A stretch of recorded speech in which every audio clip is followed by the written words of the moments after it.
1922年启用的家己旧家乐是目前全台湾唯一滨州制设计家乐建筑。今年拄好是家己旧家乐100年，家己旧家乐昨呢是和日本的北海道棒洲家乐博物馆透过网络签订交流协定，希望会当增加有学术意义的观光活动。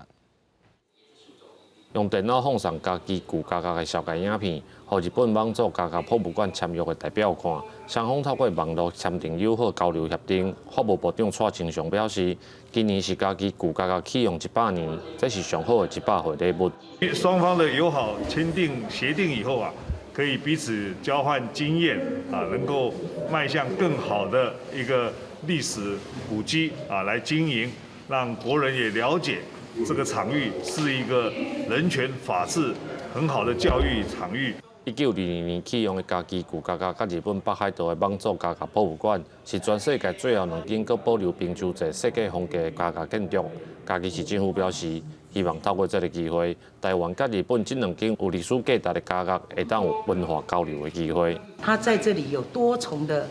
不论是建筑啦、历史文化的价值，更是未来绝对是我们最重要的